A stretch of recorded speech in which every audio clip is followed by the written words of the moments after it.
코로나19 충격으로 오프라인 유통업체 매출이 급감하고 있습니다. 2015년 메르스 때 발생 직후에 한 달, 이 백화점과 대형마트 매출이 전년 대비 10%가량 한 달 동안 하락한 바가 있다고 하는데 이번에는 그보다도 더 크게 떨어질 것으로 추정이 되고 있습니다.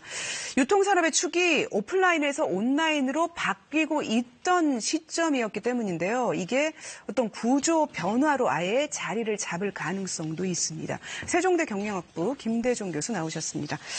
안녕하세요. 지금 오프라인하고 온라인 유통업계 명암이 극명하게 코로나19 사태로 엇갈리고 있다고요? 예, 맞습니다. 온라인 쇼핑 산업이 우리나라 전체 시장에서 굉장히 큰 면을 차지하고 있고요. 예. 이미 한 3년 전부터 대형마트나 백화점보다도 온라인 쇼핑 매출액이 더 늘어났습니다. 네. 월 한 10조 원 정도 되고 연으로 하면 한 150조 원 가까이 되거든요. 온라인 유통업계 맞습니다. 매출액. 예, 네. 그래서 예. 지금은 사람들이 모이는 자체가 이렇게 싫어하고 지금 코로나19가 전염되는 것이 침이라든지 대화를 나눈다 보면 이게 전염이 되는 겁니다. 그래서 예. 아예 만나지 아니하고 집에서 주문하고 핸드폰으로 주문을 하면 배달을 해먹기 때문에 계속 그렇게 온라인만 늘어나고 오프라인 매장은 지금 줄어들고 있는 추세입니다. 그래서 이제 저희가 표를 잠깐 볼까요? 그러니까 좀 안 좋아지는 데가 대형마트, 백화점, 전통시장, 다중이용시설이라고 한다면 뭐 영화관, 큰 식당, 뭐 아니면 놀이공원, 찜질방 이런 데겠죠? 그리고 이제 근데 좀 좋아지는 곳. 그러니까 이제 이거의 반사적인 이익이라고 봐야 되겠네요. 편의점이나 온라인 홈쇼핑, 배달, 택배. 비대면, 그러니까 얼굴을 맞대지 맞습니다. 않는 예. 서비스를 하는 곳들. 그러니까 영화를 봐도 극장에 가지 않고 집에서 맞습니다. OTT 같은 걸로 본다. 예. 그런 얘기예요.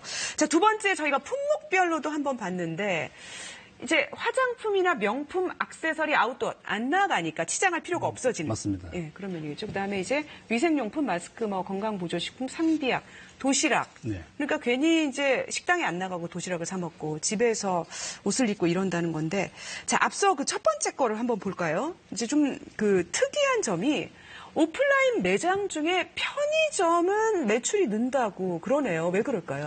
편의점이라고 하는 것은 지금 1인 가구가 굉장히 많습니다. 나 혼자 이제 혼밥이라고 해서 좀 추세가 되고 있고 또 노인 가구도 늘어나게 되고 편의점은 지역에 꼭 필요한 곳에 위치해 있고요. 예. 또 사람들이 많이 모이지 않습니다. 그래서 꼭 필요한 물건을 사기 때문에 굉장히 편리하고 또 편의점 업계는 뭐 최근에 짜파구리라고 하는 그런 봉준호 감독 같이 그렇게 그 음식도 개발하고 굉장히 발빠르게 움직이고 있습니다. 그래서 네. 편의점이 좀 늘어났던 겁니다. 네.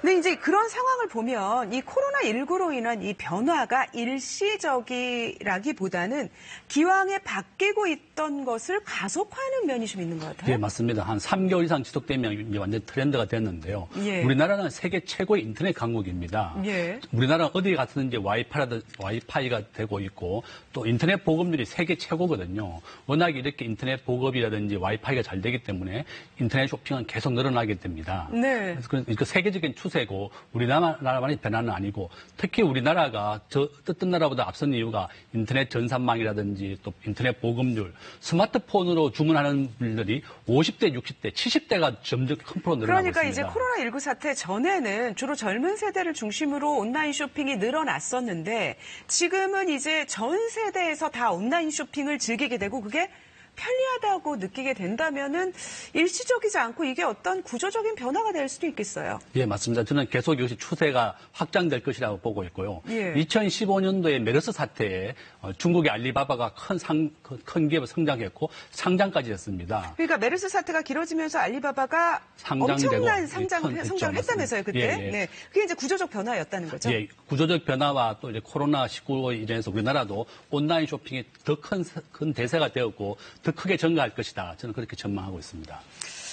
그래서 이제 오프라인 대형 유통업체들도 이제 생존 전략을 새롭게 모색하지 않을 수 없게 됐나 봐요. 사실 얼마 전에 롯데 마트라고 해야 되나요? 롯데 쇼핑. 네. 이제 마트랑 슈퍼를 갖고 있는데 점포를 200곳이나 문을 닫는다고 하더군요. 예, 맞습니다.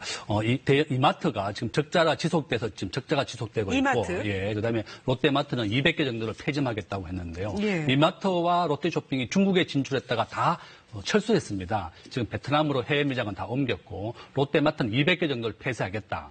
또 임금도 너무 올랐고 매장 비용 그다음에 임금 이런 게 너무 부담스럽기 때문에 그렇고 그래서 온라인 산업을 다 진출했습니다. 이마트는 썩이라고 해서 진출하게 되었고 이미 롯데와 이마트는 30% 정도를 온라인이 차지하고 있습니다. 또 대형마트 입장에서는 정부가 월 2회 놀아라. 의무적인 휴업을 하게 되었고 또 일요일 날 의무 휴업을 하고 있어요. 서울에서는요. 예. 다른 지역에서는 또 수요일 날 하고 있고 그래서 또 이렇게 대형마트 입장에서는 쿠팡이나 마켓클리는 일요일이나 뭐 쉬는 날도 없는데 대형마트는 배달도 못 하게 됩니다. 의무 예. 휴업으로. 그래서 굉장히 어려운 상황에 놓인 데다가 정부가 또 규제를 너무 많이 하게 되니까 어렵다. 그래서 정부가 이러한 규제는 좀 풀어주고 온라인으로 배달하는 것은 좀 허용해 주는 것도 필요하다. 이렇게 저는 전망합니다. 네, 그러니까 오프라인 업체들이 온라인을 병행할 경우에 이제 오프라인의 마트도 온라인으로 배달은 쉬는 날도 할 수 있게 해줘야지. 그렇죠, 맞습니다. 안 그러면 사실은 왜냐면은 이렇게 갑자기 오프라인 업체, 유통업체들이 이 문을 닫게 되면은 사실 고용 실업 문제가 생기지 않습니까? 네, 제일 큽니다. 우리나라에서 유통업이 종사자가 가장 많거든요. 유통업은 보통 10억 원 매출이 일어나면 한 10명 정도를 고용하는데 제조업은 5명밖에 안 됩니다. 네. 그래서 가장 큰 고용의 유발 효과가 바로 소매업이고 도매업 또 유통업입니다. 그래서 정부가 이런 고용 문제를 고려한다 그러면 유통업에 대해서 규제만 해서는 안 되고 좀 활성화시키는 것도 필요하고 또 재래시장 안에 이마트라든지 대형마트를 유치해서 주차장 문제도 또 해결해서 상생할 수 있게 도와줘야 되겠다. 규제 일변제보다는 상생하고 서로 협력해서 발전하게 하는 방향이 우리 경제에 도움이 될 것입니다. 그러니까 이제 사실 뭐 오프라인에서 온라인으로 간다 이런 거를 멍하니 보고만 있어서는 안 된다. 왜냐하면 많은 사람들이 일자리를 잃게 되면 그게 경제에 타격이 될 수 있으니까 대책 면에서도 정부가 좀 신경을 써야 되겠네요. 맞습니다. 잘 들었습니다. 고맙습니다.